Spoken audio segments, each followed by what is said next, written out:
Picture a quiet, sunlit waiting room in a local family health center. A pregnant woman sits in a plastic chair, absent-mindedly resting a hand on her growing abdomen.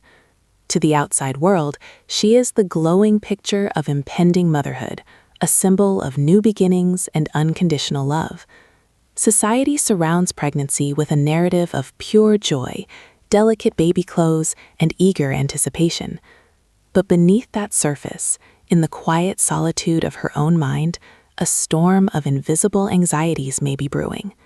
The physiological toll of creating a new life is immense, but the psychological weight is often far heavier. What kind of mother will I be? How will I handle the sleepless nights? What happens when the baby simply will not stop crying? For many expectant mothers, these are normal, fleeting fears. But for others, especially those grappling with their own unspoken traumas, high levels of daily stress, or a lack of strong social support, these fears can twist into something far more dangerous. They can become the fertile soil for future child maltreatment. It is a deeply uncomfortable reality to confront, but an absolutely necessary one if we want to protect the most vulnerable members of our society. We are going to dive deep into a fascinating and groundbreaking clinical trial that dared to confront this exact issue. This study did not look at treating a disease with a pill or a syringe. Instead, it looked at an entirely different kind of public health crisis, asking a profound question. What if we could prevent child abuse and neglect before a child takes their very first breath?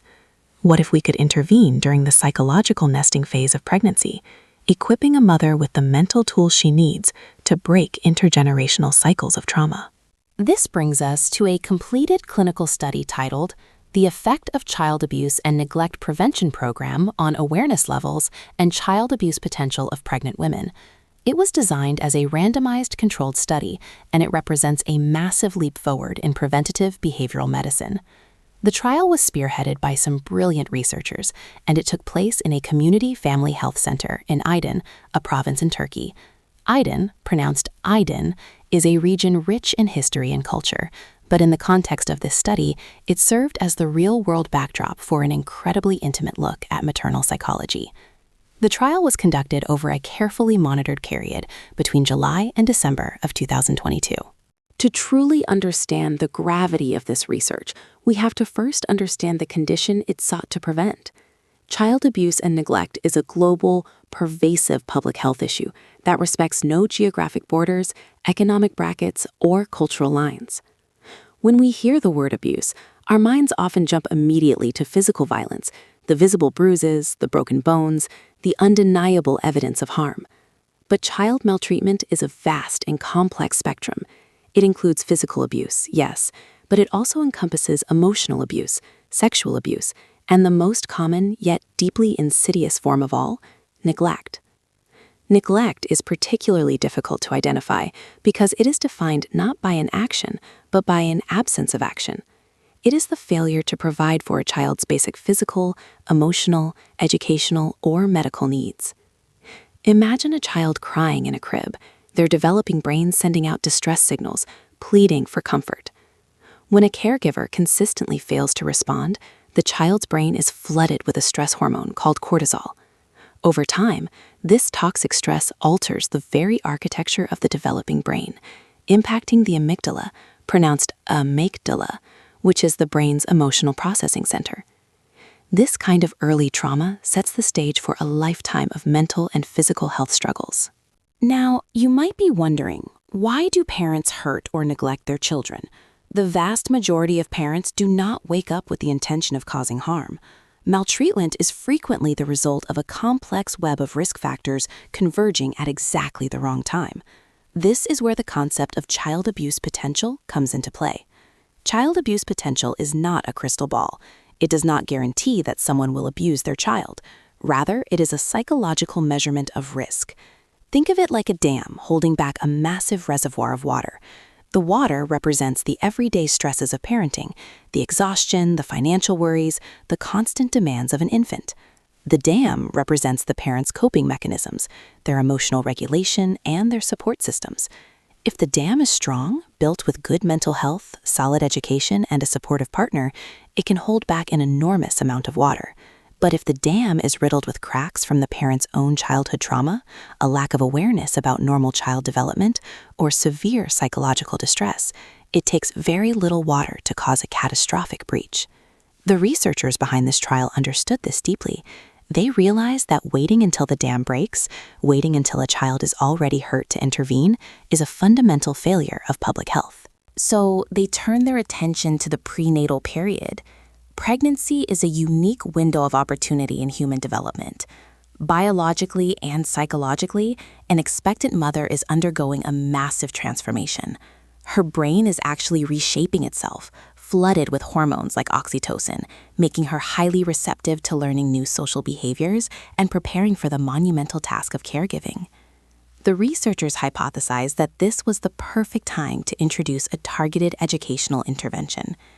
If they could increase a pregnant woman's awareness of what constitutes abuse and neglect, and simultaneously decrease her potential for abusive behaviors by giving her better coping strategies, they could fundamentally alter the trajectory of a family's life. To achieve this, the researchers did not just throw together a generic parenting class. They anchored their entire intervention in a deeply respected psychological framework known as social cognitive theory. Social cognitive theory, originally developed by the renowned psychologist Bandura, is a fascinating lens through which to view human behavior. It posits that learning does not happen in a vacuum. We do not just learn by trial and error.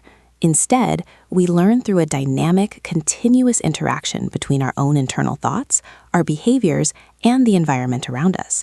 This is known as reciprocal determinism. A massive component of social cognitive theory is the concept of self-efficacy. Self-efficacy is not just self-esteem.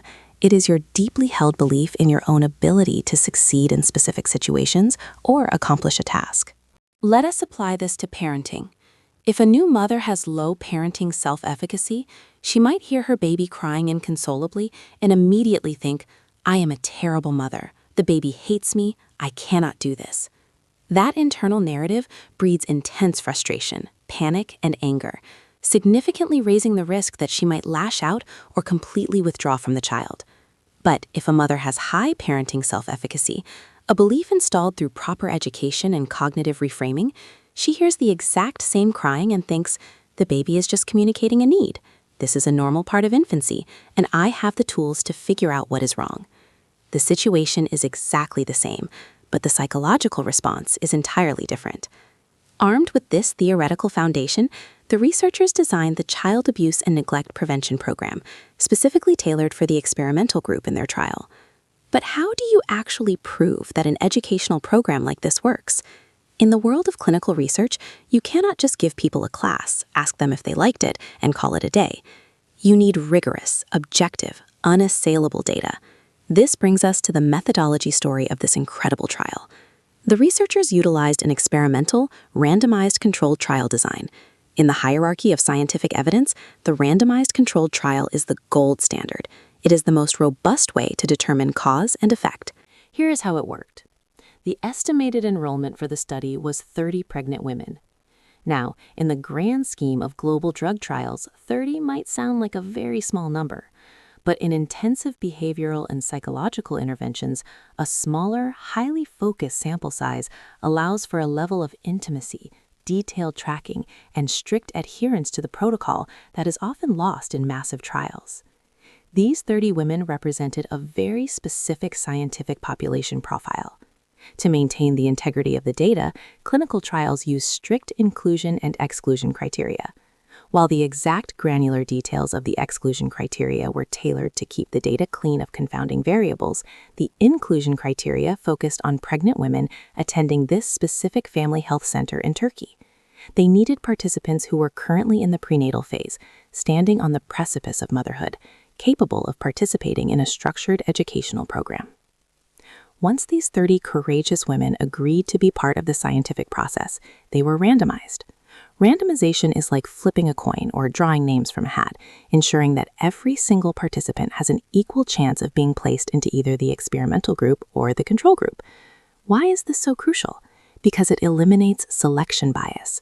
If the researchers consciously chose who went into which group, they might subconsciously put all the highly motivated, lower stress mothers into the experimental group, which would skew the results to make the program look better than it actually is. By randomizing, the researchers ensure that the two groups are as identical as mathematically possible before the experiment even begins. In this trial, the 30 women were split perfectly down the middle. 15 women were assigned to the experimental group, and 15 women were assigned to the control group. The 15 women in the experimental group received the specialized child abuse and neglect prevention program based on social cognitive theory. They were taken on an educational journey, taught about the psychological realities of child development, the hidden signs of emotional neglect, and techniques for emotional regulation when the pressures of parenting feel insurmountable. They were given the tools to patch the cracks in their psychological dams. On the other hand, the 15 women in the control group received no specialized intervention. They were simply provided with the standard, routine prenatal care expected at the family health center. This is a vital part of the scientific method.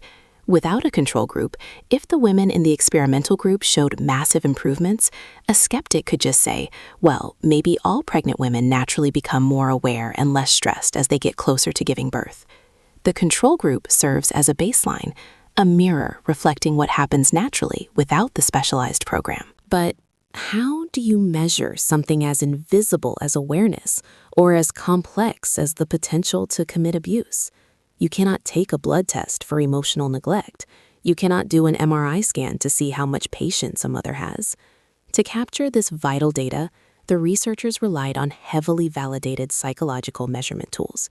The study utilized 3 primary instruments for data collection. First was the pregnant data collection form, designed to gather the necessary demographic and background information to ensure the two groups were truly comparable. Second was the child neglect and abuse awareness scale for parents. This tool is meticulously engineered to measure exactly what it sounds like, how deeply a parent understands the realities, risks, and definitions of child maltreatment. Finally, they use the Child Abuse Potential Inventory. The Child Abuse Potential Inventory is a widely recognized psychological assessment tool used around the world. It is not a simple magazine quiz. It is a complex matrix of questions designed to measure individual stress levels, rigidity, unhappiness, feelings of loneliness, and their expectations of children. It requires the participants to be incredibly vulnerable, answering deeply personal questions about their own internal state. The researchers knew that true behavioral change does not happen overnight. If you test someone immediately after they walk out of a fascinating class, they will probably score very high, simply because the information is fresh in their short-term memory. But clinical trials are searching for lasting change. Therefore, the timeline of this study was strictly defined across multiple phases. The data was collected first before any intervention began. This is the pretest, establishing the baseline starting point for all 30 women. Then, the experimental group received the program. 1 month after the intervention concluded, all 30 women, both the experimental and the control groups, were tested again. This measured the short-term retention of the program. But the true test of efficacy came later. 3 months after the intervention, the researchers tracked the women down and tested them a final time. This 3-month mark is absolutely crucial. It tests whether the psychological tools taught in the program have actually integrated into the mother's long-term cognitive framework.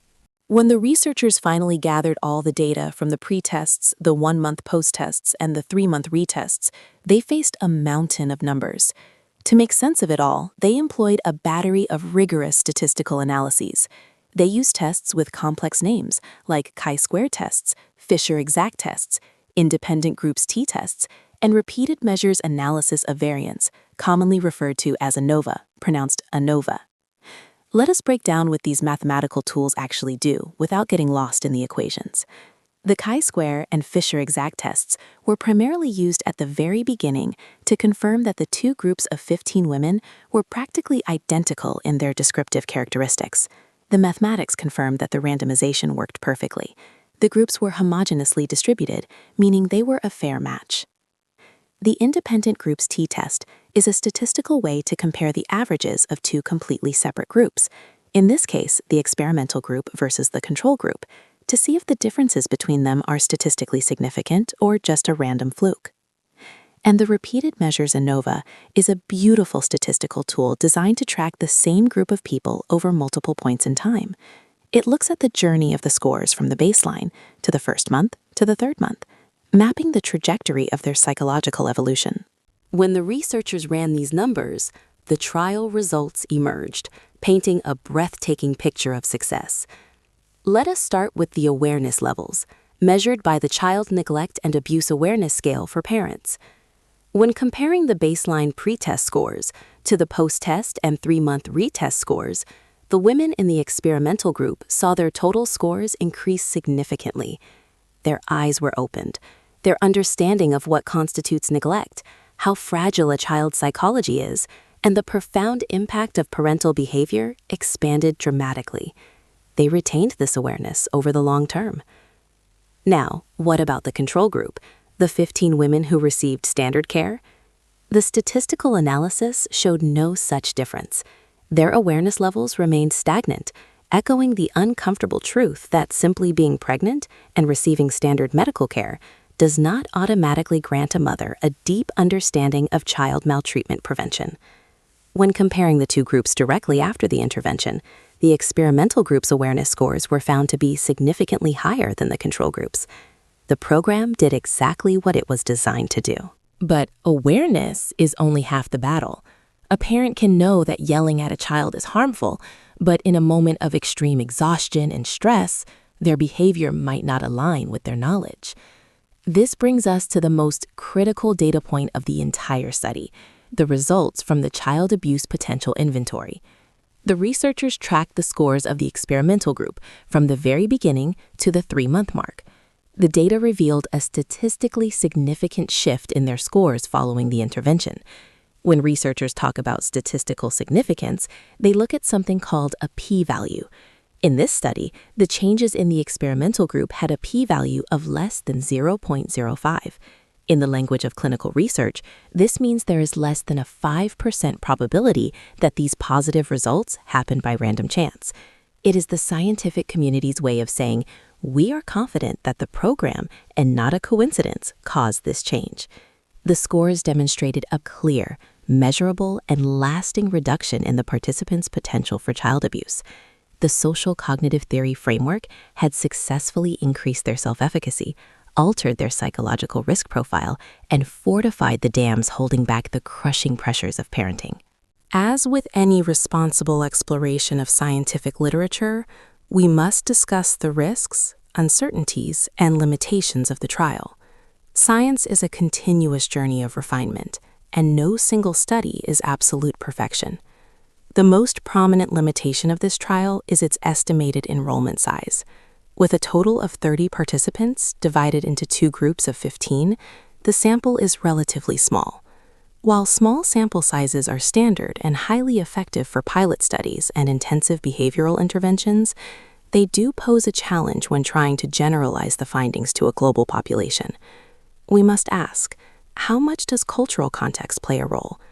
This study was conducted in a specific region of Turkey. The cultural expectations of motherhood, the structure of family support, and the societal norms regarding child discipline in Aydin might differ significantly from those in Tokyo, London, or New York. A program tailored to the specific social realities of one culture might need careful translation and adaptation before it can be effectively deployed in another. Furthermore, there is an inherent uncertainty in relying on self-reported psychological inventories. The Child Abuse Potential Inventory is an incredibly robust tool, but it ultimately relies on the participant answering the questions honestly. A mother who has just completed a program on child abuse prevention might subconsciously tailor her answers to reflect what she knows is the correct and socially acceptable response, a phenomenon known in research as social desirability bias. However, the use of a control group and the strict reliance on validated tools heavily mitigates this risk, giving the scientific community strong confidence in the findings. The ultimate question is, why does this specific, highly controlled trial matter to the rest of the world? To understand the big picture, we have to look at the current state of child protection systems globally. In almost every country on Earth, the the system is fundamentally reactive. It relies on teachers, doctors, or neighbors noticing the warning signs of abuse after they have already started happening. A report is filed, an investigation is launched, and a fractured family is dragged into a terrifying bureaucratic process. By the time the system intervenes, the child has already experienced the trauma. The neural pathways of toxic stress have already been laid down. This clinical trial in Turkey represents a bold, scientifically validated step toward a proactive model of care. It proves that we do not have to wait for the dam to break. It proves that by treating maternal psychological well-being and child abuse education as a standard, integral part of prenatal care, just like taking prenatal vitamins or monitoring fetal heart rates, we can neutralize the threat before the child is even born. The researchers concluded with absolute clarity that the application of a social cognitive theory-based prevention program to pregnancy groups with a similar population can be widely used with a specific aim of increasing their awareness and reducing their potential for abuse. Imagine the generational ripple effect of such an intervention. A single pregnant woman, burdened by her own history of trauma and terrified of the future, sits in a classroom. She is taught how her own thoughts influence her actions. She is taught that a crying baby is not an indictment of her worth as a human being. She learns to regulate her own nervous system. Because of this, when her child is born, that child is raised in an environment of emotional safety and conscious parenting. That child grows up without the toxic stress of neglect, their brain developing to its full, magnificent potential. And decades later, when that child becomes a parent, they do not have to break a cycle of trauma because the cycle was already broken by their mother before they even drew their first breath. That is the true power of preventative behavioral medicine. It is not just about saving one child. It is about altering the trajectory of an entire family tree. It is important to clearly state that the information provided here is for educational purposes only. This deep dive into clinical research is meant to illuminate the fascinating processes of scientific inquiry and behavioral health, but it is not intended to serve as medical advice, psychological counseling, or a substitute for professional mental health care. If you or someone you know is struggling with the overwhelming pressures of parenting, experiencing severe stress during pregnancy, or grappling with mental health challenges, please reach out to a qualified healthcare provider or a local support organization. There is profound strength in seeking help, and no one should have to navigate the complexities of raising a human being in isolation. As we wrap up our exploration of this remarkable study, we are reminded of the incredible dedication of the clinical researchers, the statisticians, and the public health workers who dedicate their lives to solving the invisible crises of the human condition. Most importantly, we are deeply humbled by the 30 pregnant women who volunteered to open up their minds, answer difficult questions, and participate in an experiment aimed at making the world a slightly gentler, safer place for the next generation.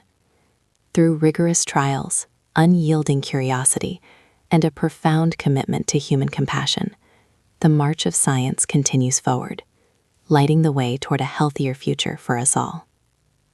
Thank you for watching the video. Please like, subscribe, and share. Thank you.